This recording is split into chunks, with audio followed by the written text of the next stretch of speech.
बच्चों के लिए दे सकते हैं तो उनका स्वागत है। श्री जोगिंदर भुटानी जी से संपर्क करते हैं, आदरणीय भुटानी से आप संपर्क कर सकते हैं। सभी से निवेदन कि अपने मोबाइल साइलेंट मोड पर कर देंगे, जैसे कि अभी तक रहा है आपका मोबाइल साइलेंट मोड पर, उसी तरह से रहेगा और हम चर्चाएं सुनेंगे। Thank you very much.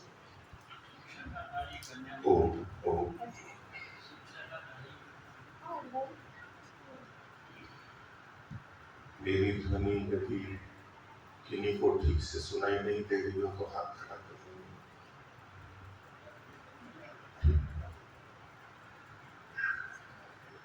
प्रातःकाल के सत्रों में ईश्वर विषय चिंतन पिछले 4 दिनों से कर रहे हैं। आज का ये अंतिम दिन है। आज भी उसी क्रम में कुछ और चिंतन करेंगे। परमात्मा के लिए सकल उत्तम सामग्री हम भेंट करें तो अपनी उत्तम मानसिक स्थिति बना करके ईश्वर का विषय हम आगे सुनेंगे। अन्य कार्यों से निवृत्त होकर विराम देंगे। नेत्रों को कोमलता से बंद कर लीजिए।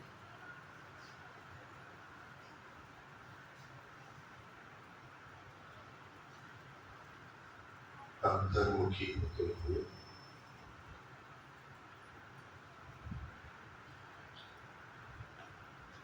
अपने अंदर की विराजमान परम पिता परमात्मा के साथ निकटता और आत्मीयता का भाव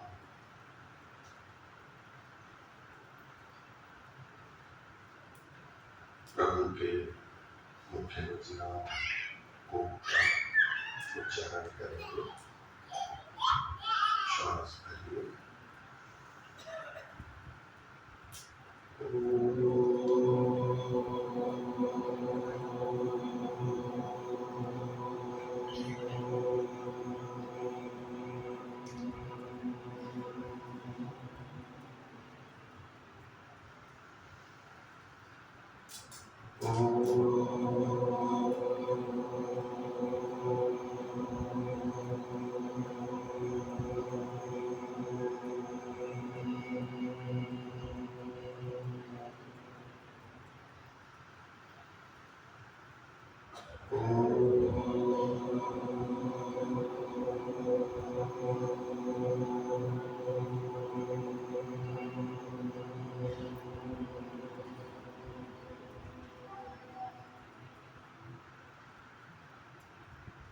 आंतरिक रूप से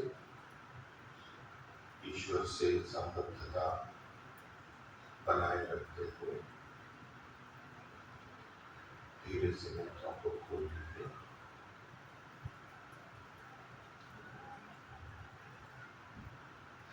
आर्य समाज के इस अंतिम सत्र में उपस्थित आदरणीय स्वामी संपूर्णानंद जी महाराज, आदर के योग्य विद्वज्जन, सम्माननीय अधिकारीगण, धर्म प्रेमी सज्जनों, माताओं, बहनों और बच्चों,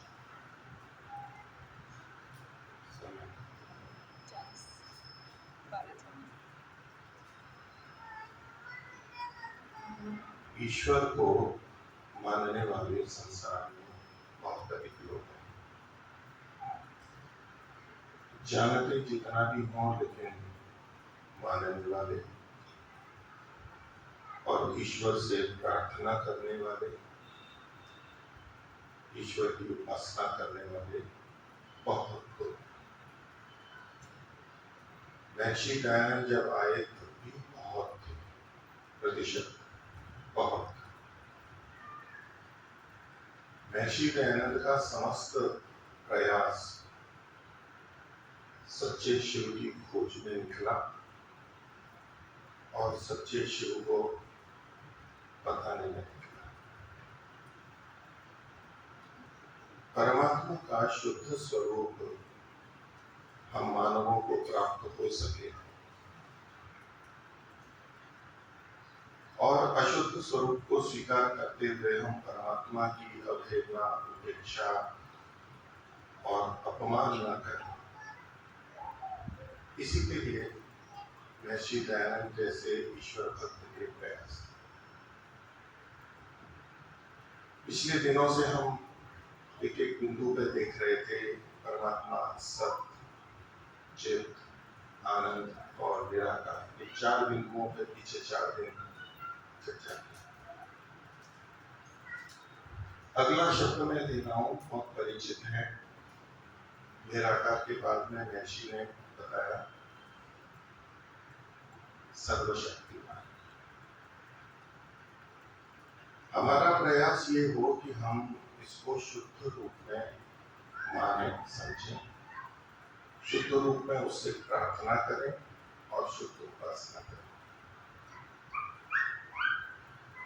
अब विचार ये होता है कि सर्वशक्तिमान को महर्षि दयानंद ने शुद्ध स्वरूप बता ही दिया है हमारे को, और हम भी मानते हैं। हमारे में से शायद ही कोई होगा जो परमात्मा को अल्प शक्तिमान मानता होगा, कोई नहीं मानता होगा, न मध्यम शक्तिमान मानता होगा, सब जने सर्वशक्तिमान मानते। तो विचार बनता है कि हम परमात्मा को शुद्ध रूप में माने।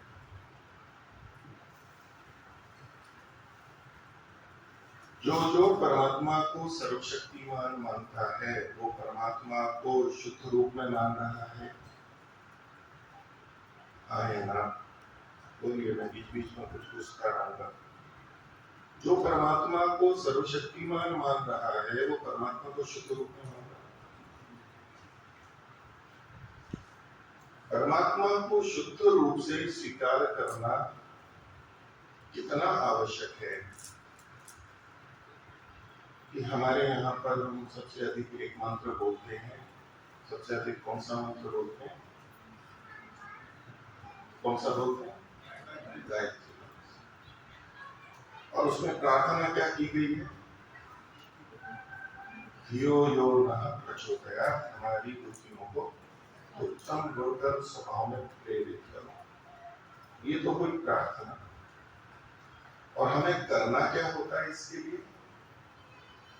इस मंत्र में स्तुति भी है, परमात्मा भूर्भुवः स्वः है, सविता है, वरेण्य है,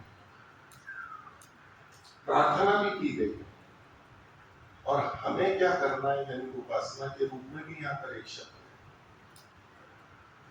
भर्गो देवस्य धीमहि। ये हमारे करने के लिए है। ये वो पात्रता है जो हम ये कहेंगे कि धियो यो नः प्रचोदयात्, उससे पहले का पुरुषार्थ है और अपना प्रयत्न है।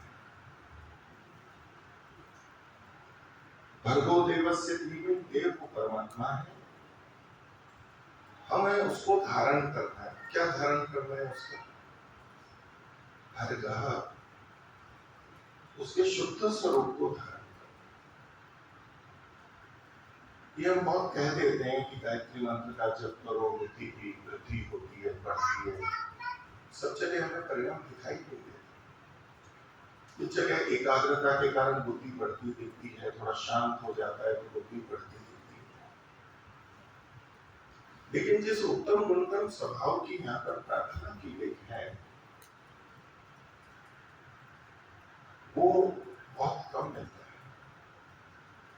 और उसका कारण है कि भर्गो देवस्य धीमहि, उस देव परमात्मा के भर्ग शुद्ध स्वरूप को हम धारण नहीं कर पाते। उसमें भिन्नता हो जाती है कुछ ना कुछ।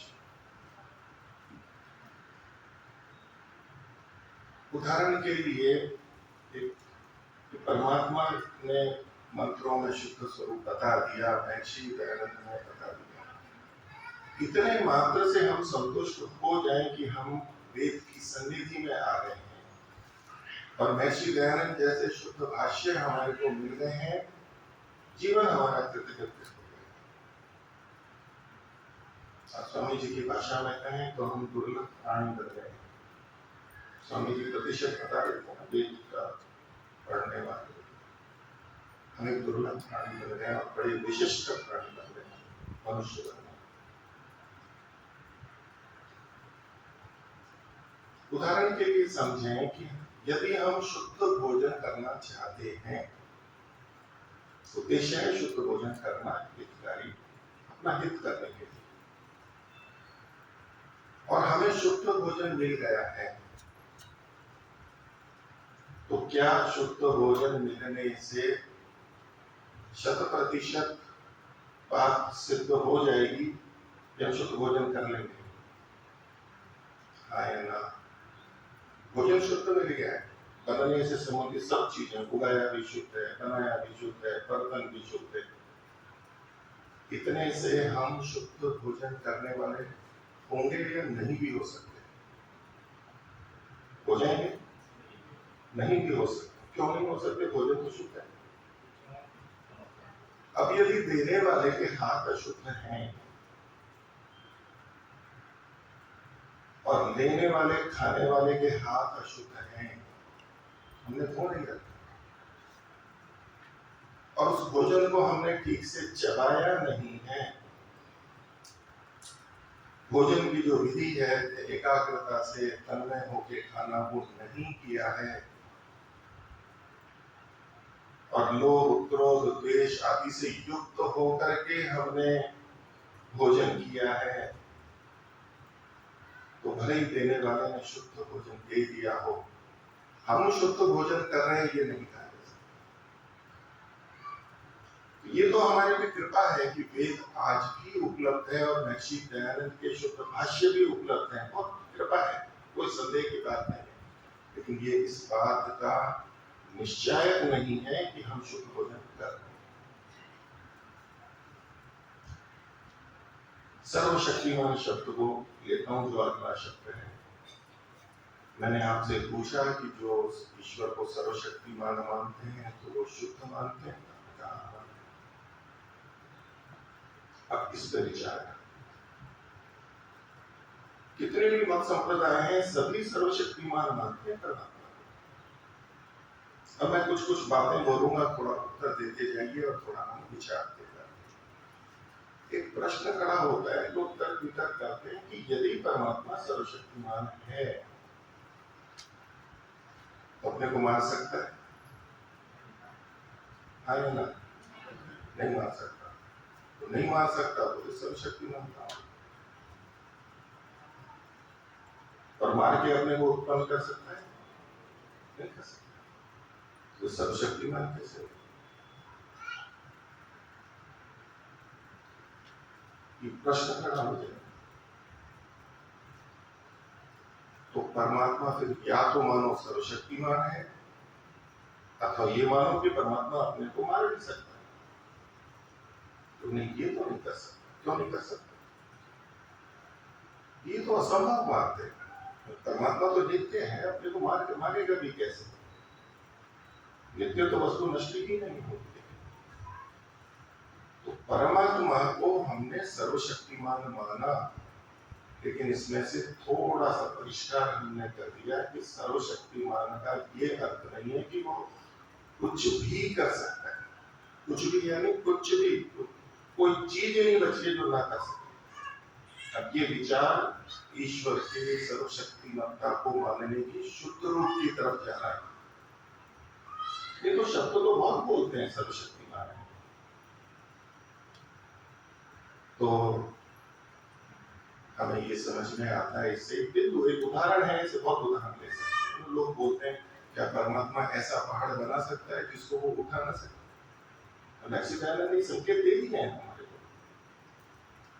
अभी द्विधा बंद है, ये कहो तो भी परमात्मा सर्वशक्तिमान नहीं, और ये कहो तो भी वो ऐसा पहाड़ बना सकता है कि जिसको उठा ना सके? बोले जी नहीं बना सकता, तो सर्वशक्तिमान नहीं। और अगर कहें कि नहीं बना सकता है, सर्वशक्तिमान है, तो फिर उठा नहीं सकता, तो भी सर्वशक्तिमान नहीं था। तो एक बात हमें समझ में आती है कि जो असंभव बातें हैं उनको परमात्मा नहीं कर सकता। ये सर्वशक्तिमत्ता का स्वरूप हम ठीक समझ रहे हैं। नहीं तो जो ईश्वर को मानते हैं पूरे हृदय से, चाहते हैं ईश्वर को गुणगान कर रहे हैं सर्वशक्तिमत्ता का, लेकिन ऐसी ऐसी असंभव बातें उसमें साथ में जोड़ लेते हैं, तो अब उनका सर्वशक्तिमान का स्तुति प्रार्थना गलत हो जाए। अभी शुद्धता नहीं रहेगी, अशुद्धता, हमें शुद्धता की तरफ। तो कोई भी असंभव बात, प्रकृति विरुद्ध बात परमात्मा भी नहीं करता है। और न केवल करता है, करता नहीं है, बल्कि कराता ही नहीं।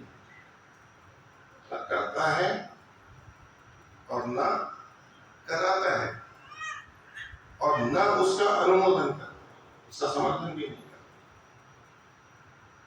नहीं तो जैसा हम ईश्वर को मानेंगे वैसी प्रार्थनाएं हमारी निकलने लगेंगी। हमें संभावना देखिए कि ये व्यक्ति ऐसा करता है, तो हम भी कहते हैं तो ये व्यक्ति रिश्वत ले सकता है, तो हम भी प्रयास कर देते हैं कि कुछ इसको बहला ले, अपने अनुकूल बना ले, इसकी कौन सी कमजोर कड़ी है वो देख के अपने अनुकूल बना ले। हम करने लगेंगे, उससे प्रार्थना करने लगते हैं। स्तुति के साथ प्रार्थना जुड़ी हुई है। यदि स्तुति में कहीं दोष आ गया तो प्रार्थना भी दुष्ट होगी ही, उतना उतना दोष आ ही जाएगा। तो ईश्वर सर्वशक्तिमान है ऐसा जो मानते हैं, ये ईश्वर को शुद्ध रूप से मानते हैं। मैं फिर से प्रश्न कर रहा हूं, पहले आपने सबने कहा था हाँ, अब फिर से पूछ रहा हूं, जो जो परमात्मा को सर्वशक्तिमान मानते हैं वो शुद्ध मानते हैं या शुद्ध मानते हैं सब? अब शर्त लगी, यदि ये असंभव बातें उन्होंने सर्वशक्तिमत्ता में जोड़ दी है तो शुद्ध नहीं मानते। अगली बात, ये परमात्मा सर्वशक्तिमान है तो सब कुछ कर सकता है, तो परमात्मा झूठ भी बोल सकता है, छल कपट कर सकता है, व्यभिचार कर सकता है, धोखा दे सकता है, हिंसा कर सकता है, जितनी बुरी बातें, रिश्वत ले सकता है। तो अब ऐसे ईश्वर को तो स्वीकार करते नहीं होगा, वेदों में नहीं लिखा है। अर्थात परमात्मा ये सब चीजें नहीं करता है, कहेंगे ये नहीं कर सकता तो फिर सर्वशक्तिमान कैसे? तो शब्द तो बदल गया, नहीं, शब्द तो सर्वशक्तिमान ही है। हमें सर्वशक्तिमान का शुद्ध स्वरूप समझना। अब यहां भी वही तीनों बातें ले लीजिए कि जब परमात्मा इन कर्मों को करता नहीं है तो परमात्मा इन कर्मों को करवाता भी नहीं। अब हम ये जो प्रयास कर रहे हैं ये परमात्मा की सर्वशक्तिमत्ता को घटा नहीं रहे। लोगों के मन में शंका होती है कि आप ये गिनाते जा रहे हो, परमात्मा ये नहीं कर सकता, ये नहीं कर सकता, और पता नहीं कितनी चीजें गिना दी और अभी और क्या क्या गिनाते जाओगे, फिर तो सर्वशक्तिमत्ता रहेगी नहीं। हमारा जो भाव था परमात्मा के प्रति, श्रद्धा की, जो हमने एक व्यापक स्वरूप समझा था, वो तो आप उसको फिर ढीला कर रहे, कम कर रहे, तो श्रद्धा भक्ति को कम कर रहे हैं। अतिशयोक्ति कहीं भी शुद्ध नहीं होती है, उसको शुद्ध बनाना है, यथार्थ बनाना है। तो परमात्मा इन बुरे कामों को, जो कोई सूची है, सब जगह लगा दीजिए, न करता है और न कराता है, और न ही उसका कभी समर्थन या अनुमोदन करता है। संभव ही नहीं है परमात्मा। व्यवहार में हम देखेंगे कि परमात्मा को मानते हुए बड़े गदगद भाव से कई बार हमारी ऐसी प्रार्थनाएं निकल जाती हैं, अपने को भी देख सकते हैं और दूसरों को भी देख सकते हैं। हो भी सकती है, नहीं भी हो सकती। कि चोरी करने वाले भी भगवान को मानते हैं, टक्कर डालने वाले भी भगवान को मानते हैं, जाने से पहले उसकी कुछ उपासना पूजा करके जाते हैं, कोई व्रत लेके जाते हैं, ये मेरी कामना पूरी हो गई तो मैं ये आपको दूंगा, या जो भी संकल्प करते हैं ऐसा। चोरों डाकुओं की छोड़ दीजिए, वो मान लो बहुत अधिक, जो अपने को धार्मिक और आध्यात्मिक कहते हैं भी बड़े उसमें ये विचार का बिंदु है कि मैं जो प्रार्थनाएं कर रहा हूं वो कहीं ऐसी तो नहीं है जो परमात्मा की सर्वशक्तिमत्ता से बाहर की है। कि परमात्मा ऐसा करता ही नहीं है लेकिन मैं कामना करता हूं।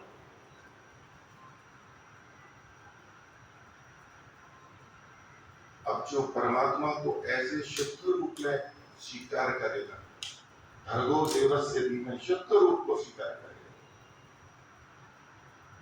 अब धियो यो न प्रचोदयात् प्रचोदयात्, न तो केवल मंत्र पाठ से वो स्थिति आ सकती है और न ही इसके अर्थ को एक सीमित मात्रा में कि परमात्मा तो शुद्ध स्वरूप ही है, भर्ग स्वरूप ही है। बस भर्ग स्वरूप परमात्मा का, शुद्ध स्वरूप परमात्मा का पता लग गया तो बस जैसे कि हमारे को तो शुद्ध स्वरूप आ गया, हमने तो उसकी सन्निधि कर ली है, ये शुद्ध भोजन बना हुआ है, बस हमारे को तो शुद्ध हो ही गया। अब न हाथ धोने की जरूरत है, न कुछ और करने की जरूरत है, बस शुद्ध स्वरूप आ गया। नहीं, परमात्मा के शुद्ध स्वरूप को धारण करने का मतलब केवल इतना नहीं है कि परमात्मा शुद्ध स्वरूप है और बस हमें धारण करना, उसको धारण करने की जो प्रक्रिया है वो भी शुद्ध होनी चाहिए हमारी। परमात्मा को हम उसकी स्तुतियों से धारण करते हैं, परमात्मा से प्रार्थना करके हम उससे जुड़ते हैं और परमात्मा की उपासना करके उससे जुड़ते हैं। विचार का बिंदु आप अपना अपना देख सकते हैं, आप अपने दूसरे लोगों का देख सकते हैं जो परमात्मा से बात बात पे प्रार्थनाएं करते हैं, बात बात पे परमात्मा का नाम लेते हैं, उनके मुख से परमात्मा का नाम आता रहता है।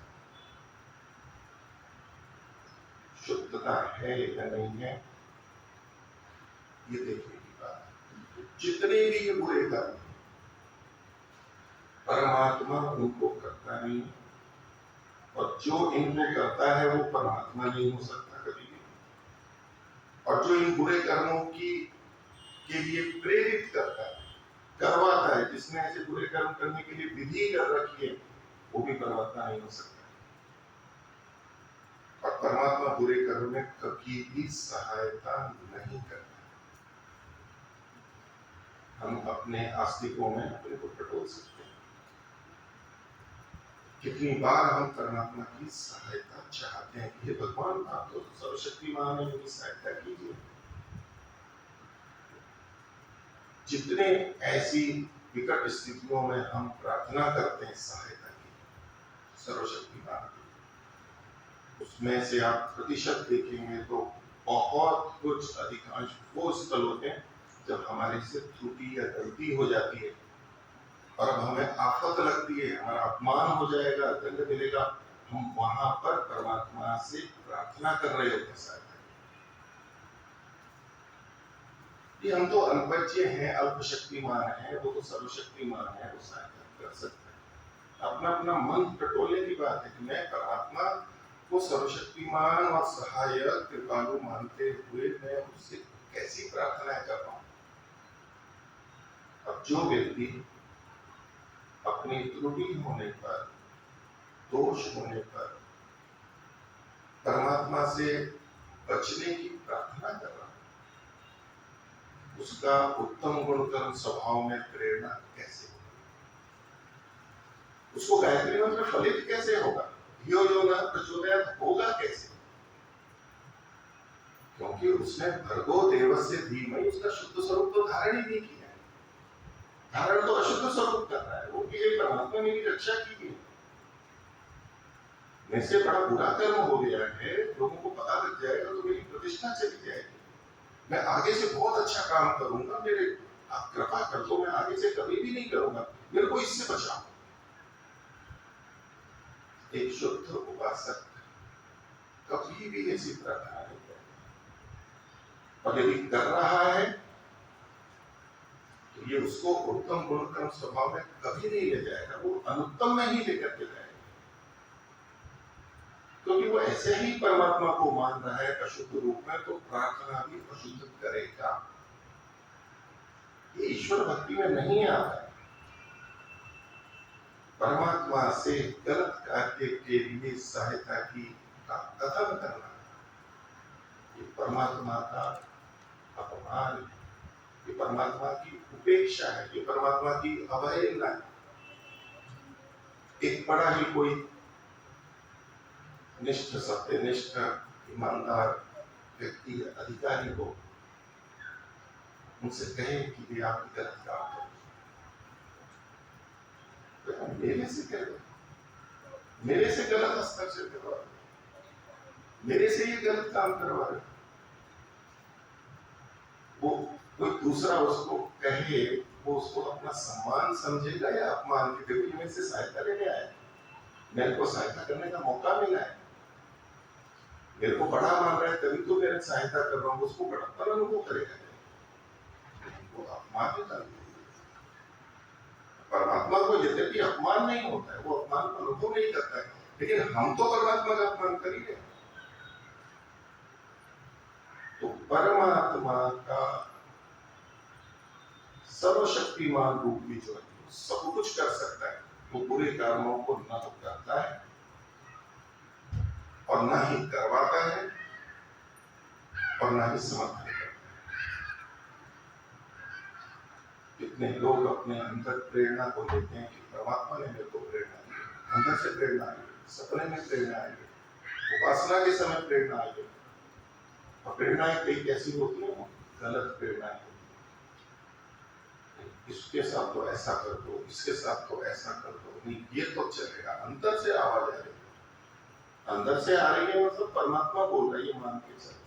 अब अपना ही मन, कलुषित मन, अंदर से स्वयं के ही विचार आ रहे हैं, वो अंदर से आ रहे हैं, मतलब परमात्मा से आ रहे हैं।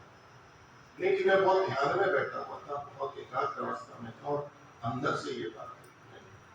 यदि कभी भी ऐसा लगे कि बात गलत आ रही है तो परमात्मा की तो हो ही नहीं सकती, असंभव है।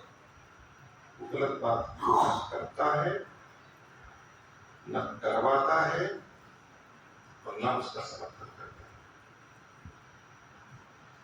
हाँ, गलत कार्य हो जाए तो परमात्मा को हम ये कह सकते हैं कि हे प्रभु, गलती हुई और आप अपना यथा योग्य दंड मुझे अवश्य देना, जिससे कि मैं इससे सुधर सकूं। आप सर्वशक्तिमान हैं, मेरे दोष को जानते हैं और मेरे को उचित दंड दे सकते हैं। वो सर्वशक्तिमत्ता को इस रूप में स्वीकार करें और देखिए, सर्वशक्तिमान संसार के नियम किसने बनाए हैं? परमात्मा ने बनाए। सब नियम बनाने वाला वही है, तो नियम परिवर्तित भी तो वो कर सकता है। कब? अपने भक्तों के लिए, मेरे जैसे भक्तों के लिए, मेरे जैसे परोपकारी लोगों के लिए अपने नियम थोड़े बदल सकता है। भगवान तो भक्त के अधीन होते हैं, भक्त कुछ भी करवा ले भगवान कर देगा। वो इतने करुणा के सागर हैं, दया के सागर हैं, इतने आदर देने वाले हैं, झुक जाते हैं, नम जाते हैं। अब ये सब बातें भक्ति के नाम से चलती हैं, बड़ी प्रशंसा। हमें ऐसे, ये भी प्रलोभन है अंदर से, परमात्मा से हम जब इस तरह की कामनाएं करते हैं, ये एक तरह के प्रलोभन है, अंदर के आकर्षण है, ऐसा हो जाए, ऐसा हो जाए। तो परमात्मा की सर्वशक्तिमत्ता होते हुए भी वो अपने बनाए नियमों को कभी बदलता नहीं है, कभी तोड़ता नहीं है, न कभी उसके विरुद्ध जाता है। हाँ जी, ये नियम है आपका, लेकिन मेरे लिए थोड़ा सा छोड़ दो। हम संसार में कितना व्यवहार ऐसा करते हैं, नहीं जी आप ठीक है, पंक्ति में सब आना चाहिए, लेकिन मेरे को तो थोड़ा सा कर दो, बाकी तो पंक्ति बहुत अच्छी बात है, पंक्ति में सबको आना चाहिए। और सब ईमानदारी, मेरे लिए थोड़ा सा कर लीजिए, मेरे घर की समस्याएं बहुत हैं, थोड़ा सा मेरे को नौकरी दे दीजिए। ऐसे ही हम परमात्मा के साथ भी करते हैं। देखने की बात है कि हम जब परमात्मा को सर्वशक्तिमान मान के और अंतिम सहारा मान के प्रार्थना कर रहे हैं, वो हमारी प्रार्थना अशुद्ध तो नहीं हो रही। जब तक ये शुद्ध नहीं होगी तब तक भर्गो देवस्य धीमहि नहीं होगा, और तब तक तब तक धियो यो न प्रचोदयात्। परमात्मा सर्वशक्तिमान है तो सबका।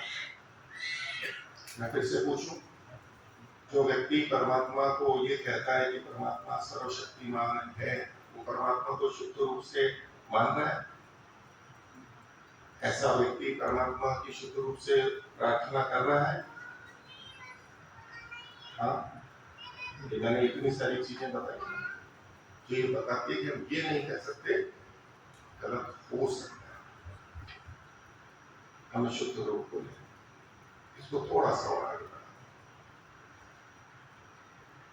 परमात्मा सर्वशक्तिमान है तो उसने समस्त संसार को रचा है। धार्मिक आत्मिक लोगों की भाषा ऐसी होती है, रचा है। सर्व सृष्टिकर्ता ने लिखा, ये शुद्ध रूप ही बोल रहा हूँ अभी तक। अशुद्ध बोलो तो बता देना, अशुद्ध तुम्हें बाद में बनाऊंगा उसको। सृष्टि करता है, सृष्टि रचयिता है। क्या क्या करता है हमारे लिए? हमारे लिए वृष्टि करता है, बारिश करता है। ठीक बोल रहा हूँ ना? पृथ्वी को घुमा रहा है, सूर्य को चला रहा है, ऋतुएं बदल रही हैं, वनस्पतियां उग रही हैं। कौन कर रहा है? स्तुति भी कर रहा है। ठीक है। अब परमात्मा जो सृष्टि का रचयिता है, उसका स्वरूप भी क्या है? सर्वशक्तिमत्ता के अंतर्गत है, वो सब कुछ कर सकता है। इस धरती को कौन घुमा रहा है? परमात्मा घुमा रहा है। परमात्मा घुमा रहा है। बारिश हो रही है, वो भी परमात्मा करा रहा है। इंद्र देवता है वृष्टि का, वो इंद्र परमात्मा ही तो है। ऊपर से नीचे जो बूंदें गिर रही है, वो कौन गिरा रहा है? वृष्टि का रूप है। थोड़ा टुकड़े में कर देता हूँ कि जो बूंदें गिर रही है, वो कौन गिरा रहा है? कौन गिरा रहा है? परमात्मा गिरा रहा है। कैसे गिरा रहा है? वो एक एक को पकड़ करके किस गति से आगे नीचे लेकर के आ रहा है परमात्मा। लेकिन हम ऐसा प्रस्तुत करते हैं, और हमारे जो बच्चे हैं नए, पूछ रहे थे कि बारिश परमात्मा करवा रहा है, तो ऊपर से पानी तो गुरुत्वाकर्षण के कारण से गिर रहा है। बूंदे हाथ मिल गई, ठंडी हो गई, बूंदे भर गई, मोटी हो गई, तो नीचे तक गई। इसमें परमात्मा क्या कर रहा है? कहता नहीं, बारिश तो परमात्मा करा रहा है। सर्वशक्तिमान है, करवा सकता है, नहीं करवा सकता क्या बारिश को?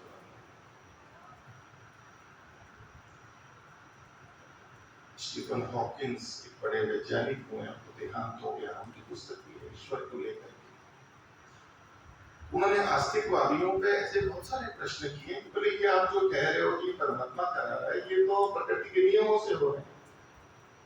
हमारे बच्चे भी पूछेंगे। आधुनिक शिक्षा व्यवस्था व्यक्ति की बुद्धि, तर्क बुद्धि को अच्छा बनाती है, वो एक अच्छा गुण है उतने अच्छा। नहीं दिए तो पानी परमात्मा गिरा रहा है नीचे, वृष्टि परमात्मा कर रहा है, ये आप लोगों ने हाँ कहा था। तो उसका मतलब क्या है, ये हमें समझना चाहिए शुद्ध रूप। नहीं जी, वो तो नहीं गिरा है। फिर क्या कर रहा है परमात्मा बारिश कराने में? आप लोगों से पूछो क्या कर रहा है? जब ऊपर से बूंदे नहीं गिरा रहा है, तो क्या कर रहा है परमात्मा? व्यवस्था कर रहा है। तो परमात्मा जब सृष्टि की रचना करता है, तो सृष्टि की रचना में कौन सा भाग ऐसा है जो वो स्वयं कर रहा है, और कौन सा ऐसा काम है जो उसकी व्यवस्था से कर रहा है? दो बातें हैं, इसका भेद हमें स्पष्ट होना चाहिए। नहीं तो हम यही भाषा बोले कि परमात्मा कर रहा है, परमात्मा कर रहा है, तो दूसरा सोचेगा परमात्मा कर कैसे रहा है? हमारे बच्चे कभी हमारी इस बात को स्वीकार नहीं करेंगे। कैसे कैसे हो सकता है परमात्मा ने? कोई बूंदे आई है, भाप बनाई परमात्मा ने, कोई भाप कैसे बनी? और सूर्य के ताप से बनी है, समुद्र का पानी है। कि जब वो काटता है तो हम पीछे जाते जाते हैं। नहीं, वो भाप है, परमात्मा भाप लेके आ रहा है। नहीं, वो भी गर्मी से आ रही है। बोले नहीं, समुद्र से तो भाप उड़ा ही है, ऊपर पानी तो नीचे रहता है, तो भाप को तो बादलों को तो परमात्मा ने ही बनाया है। बिजली भी वही कड़का रहा है। बोले वो तो गर्मी के कारण से ऊपर उठ करके आई है, पीछे होते जाते हैं, कदम पीछे हटाएंगे हमारे यहाँ से। इस समुद्र तो भगवान ने बनाया है, ये तो चलो हो गया। लेकिन समुद्र में भी पानी कहाँ से आया? पानी था तो बह बह करके आ गया वहां पर। ये परमात्मा पानी पर्वतों से और वहां से ले करके उसने बाल्टियों में किसी तरह भरा है यहाँ पर, तो पानी बह करके आ रहा है, उसने क्या ये भी है। लेकिन पानी बनाया तो परमात्मा ने,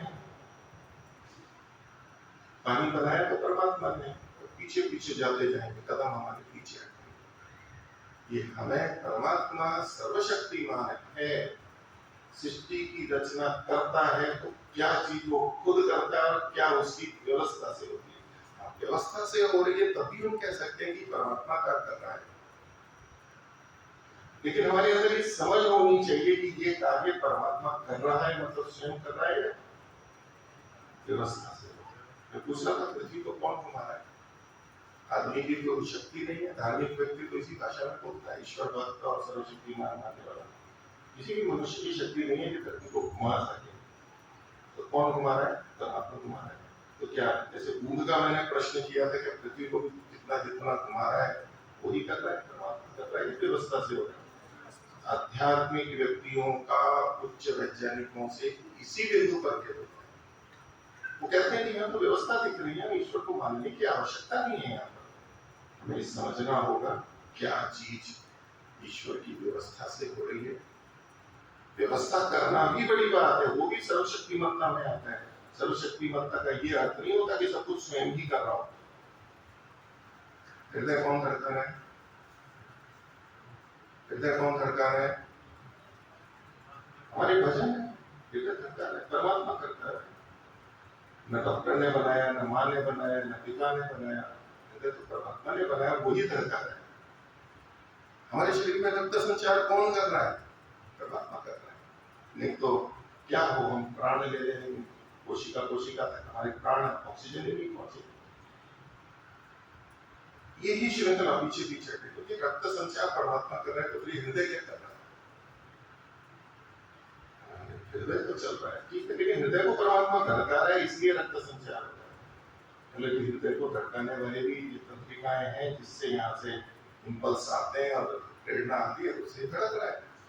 तो लेकिन उसको बनाने वाले परमात्मा, हम कदम पीछे करते जाएंगे, चुप रहना ही पड़ता है। नहीं तो हम वैसे ही चलते हैं। जो हमारे बच्चे हैं ना, प्रश्न भी पूछते हैं तो ये हमारे को शुद्धता की तरफ ले जाते हैं, पर हम कई बार बेचैन हो जाते हैं कि ये तो नास्तिक है। हमें विचारना होगा, समय हो गया है। परमात्मा सर्वशक्तिमान है, सर्वशक्तिमत्ता का उसका अर्थ क्या है? उसको शुद्ध रखना होगा, यानी उसकी स्तुति जो सर्वशक्तिमत्ता की है हमें शुद्ध करानी होगी। ये ऐसे ही नहीं होता है। नहीं तो फिर श्रवण के बाद में मनन और निधिध्यासन क्या है? हम मनन थोड़ा बहुत करके छोड़ देते हैं, आगे कुछ है नहीं। मनन तो पूरा मंथन होता है हर चीज का। इसी में तो आध्यात्मिक लोगों का समय जाता है, इसी चिंतन में तो वो लगे रहते हैं। लेकिन क्या वही सर्वशक्तिमत्ता सर?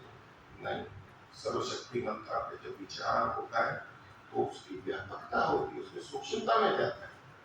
उसकी कुछ झलक मैंने आपके सामने रखी है, जैसे कि सतचित आनंद और निराकार के संदर्भ में बात की कि इनको हम अशुद्ध रूप से भी मान सकते हैं और शुद्ध रूप से भी मान सकते हैं, ऐसे भी सर्वशक्तिमत्ता का है।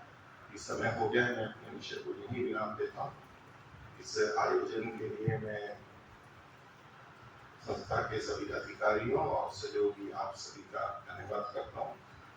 मुझे इस कार्यक्रम में आमंत्रित किया, उसके लिए धन्यवाद करता हूँ। हमारे लिए निवास, भोजन आदि की व्यवस्था यहाँ और गृहस्थी जिन्होंने भी भोजन उपलब्ध कराया, अच्छा भोजन उपलब्ध कराया, उसके लिए धन्यवाद करता हूँ। और भी जो सेवक थे उन्होंने व्यवस्थाएं की हैं, सभी सहयोगकर्ताओं का मैं बहुत बहुत धन्यवाद करता हूँ, आभार व्यक्त करता हूँ।